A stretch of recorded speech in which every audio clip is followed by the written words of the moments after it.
Halo guys, jumpa lagi dengan saya. Pada video kali ini kita akan melanjutkan materi bilangan, lebih khusus ke bilangan pecahan ya. Oke, pada video ini kita akan kenalan apa itu bilangan pecahan ya, mulai dari awal ya. Yang pertama adalah pengertian dari bilangan pecahan. Jadi kita harus tahu dulu apa artinya bilangan pecahan itu ya. Saya kasih ilustrasi sederhana. Saya punya sebuah lingkaran seperti ini, lalu saya potong menjadi 4 bagian seperti ini, lalu saya arsir seperti ini. Yang saya arsir hanya satu bagian ya. Jadi ilustrasi ini menggambarkan satu bagian yang diarsir, kita tulis satu seperti ini, per semua bagian yang saya bagi tadi, satu, dua, tiga, empat. Ada 4 bagian, jadi 1/4. Dari ilustrasi ini kita sudah tahu bahwa pecahan ini 1/4 itu kita dapatkan dari ilustrasi satu lingkaran dibelah menjadi 4 terus diarsir satu, begitu ya. Kalau kita mau arsir dua bagian seperti ini, berarti pecahannya akan menjadi 2/4 seperti ini. 4 itu kita dapat dari semua bagian, jadi satu, dua, tiga, empat. Dua itu dapat dari daerah yang diarsir atau bagian yang diarsir, ada dua ya. Kalau mau diarsir tiga, artinya nanti 3/4 ya, dan seterusnya, seperti itu. Ini adalah arti dari lambang pecahan. Oke, yang kedua, setelah kita tahu artinya ya, dari ilustrasi ini kita lambangkan seperti ini. Untuk materi kedua, kita harus tahu nama pecahan. Jadi cara membacanya maksudnya ya. Saya kasih contoh 1/4. 1/4 kita bisa baca 1/4 gitu ya. Pakai huruf biasa. Jadi satu pakai huruf biasa seperti ini. Untuk nama pecahan ya. Seperti nama kita ya. Yang disebutkan yang atas dulu, setelah itu per yang bawah, seperti itu ya. Selain 1/4, ada nama lain dari lambang atau 1/4 ini, yaitu 1/4. Jadi bisa kita baca seper. Jadi kalau atasnya satu, bisa 1/4, seperti ini. Bisa seper, seperti ini. Khusus untuk 1/2, ini bisa kita baca 1/2, boleh. 1/2 juga boleh. Ada nama lain lagi, namanya setengah ya. Jadi setengah seperti ini. Ini nama khusus untuk 1/2. Untuk angka-angka yang lain itu cara bacanya sama ya. Misalkan kalau 15/10, kita bisa baca 15/10 gitu ya. Untuk angka yang lain biasa, cara bacanya seperti biasa.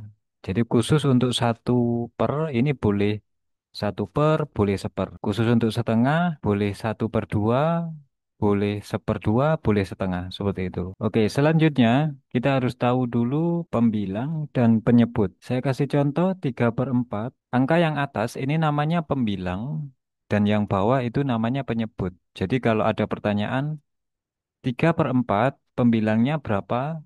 Yaitu 3 ya.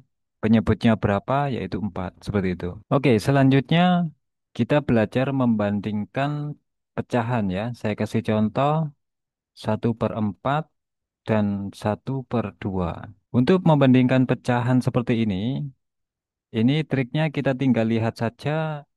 Kalau pembilangnya sama atau atasnya sama, berarti penyebut yang paling besar itu berarti nilainya kecil, yang ini ya. Jadi penyebut 4 itu kan lebih besar daripada 2 ya. Berarti nilainya kecil. Artinya 1/4 ini lebih kecil daripada 1/2. Kita lambangkan seperti ini ya. Kalau kita tarik garis, dia membentuk huruf K. Seperti ini. K artinya kecil ya. Berarti 1/4 lebih kecil daripada 1/2. Contoh kedua, jika penyebutnya sama atau bawahnya sama, pembilang yang besar itu nilainya besar juga. Contohnya ini ya. Jadi bawahnya itu sama, kalau atasnya besar berarti nilainya besar. Yang kecil yang ini ya. Berarti 2 atau 2/5 lebih besar daripada 1/5.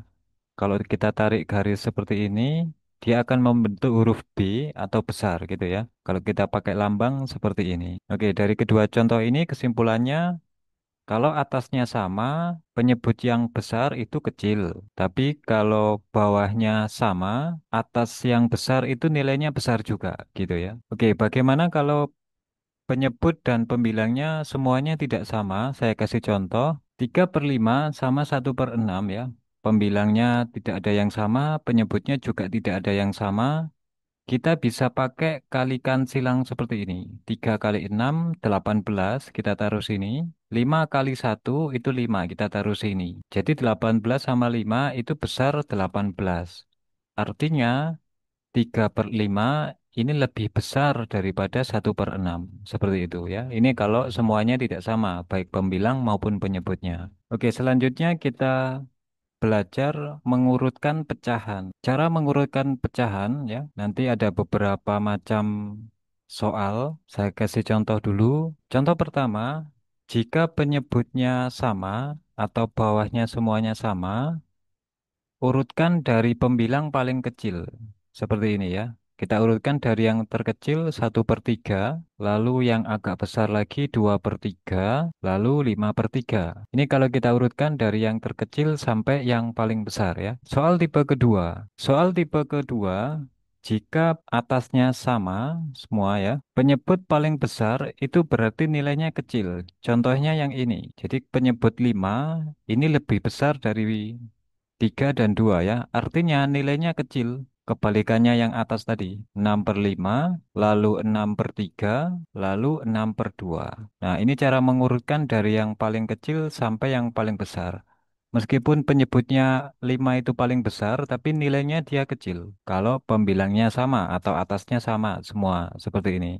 Oke, soal tipe ketiga. Kalau pembilangnya tidak sama, penyebutnya juga tidak sama. Cara paling mudah, kita bisa kalikan mulai dari yang depan ini, 1, kalikan 5, kalikan bawahnya lagi. Jadi, 1 kali 5 kali 4, yaitu 20 ya. Kita tulis dulu seperti ini. Lanjut yang kedua, yang atas ini tengah, 2, kita kalikan 3 penyebut, kita kalikan lagi 4. 2 kali 3, 6, 6 kali 4, 24. Seperti ini. Terakhir kita kalikan angka 3 ini dengan penyebut selain penyebut yang bawahnya ya. Jadi 3 kali 5 terus dikalikan lagi 3. 3 kali 5, 15. 15 kali 3 itu 45. Seperti ini. Oke, setelah kita kalikan semua, kita lihat jawabannya 20, 24, 45.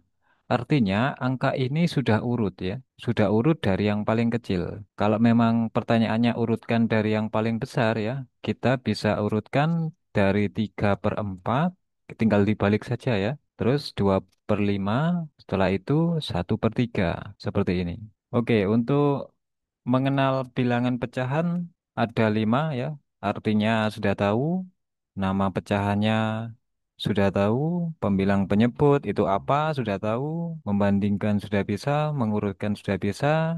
Next video kita coba ke operasi hitungnya ya.